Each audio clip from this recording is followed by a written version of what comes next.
Day 17 of the government shutdown, and the stalemate continues between leaders in Washington. No votes to reopen the government are currently on the schedule.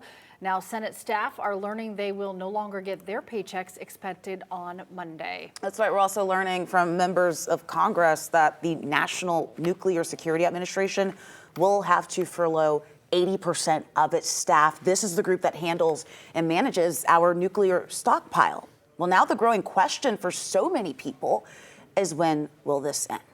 We have team coverage of the ongoing shutdown for you. 11 Alive's Grace King standing by with those impacts for food banks. We begin though with Zach Merchant, co-anchor of the Georgia Vote. And Zach, you've been hearing from lawmakers throughout the day.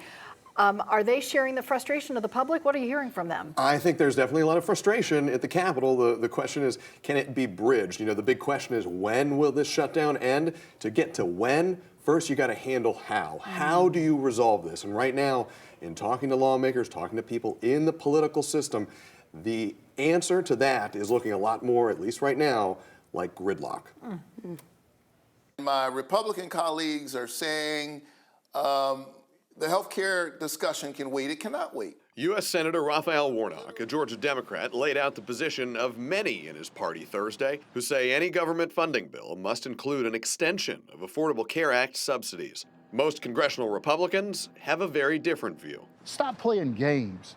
Pass a clean funding bill. That's Representative Mike Collins, a Northeast Georgia Republican, on Monday. He and many other Republicans argue Democrats should support a GOP-backed short-term bill that would reopen the government at roughly its current spending levels for about a month. His Republican colleague from Georgia's 8th District, Congressman Austin Scott, agreed. Are you willing to negotiate on anything outside of what the clean CR, as you would describe it, currently sets as its terms? Not until the government reopens.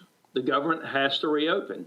I mean, you don't get to take hostages the way Chuck Schumer has. And then, to be candid, Chuck Schumer has been taken hostage by the far left of his party. Many Democrats, like Georgia Democratic Party Chair Charlie Bailey, were equally committed to their positions. Is there anything that Democrats should negotiate on? The position of the Democrats is this is already a compromise. We're not saying repeal the big billionaire bill. We think they should. But that's not what we're saying.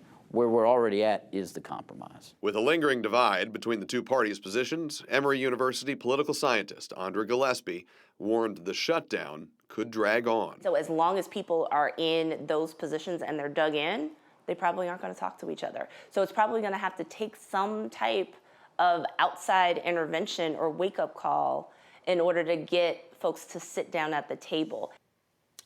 Still a big bridge to divide and really resolve that divide here. And for now, no surprise, any deal seeming elusive. The Senate adjourned Thursday night for a long weekend, meaning the shutdown will extend at least into next week.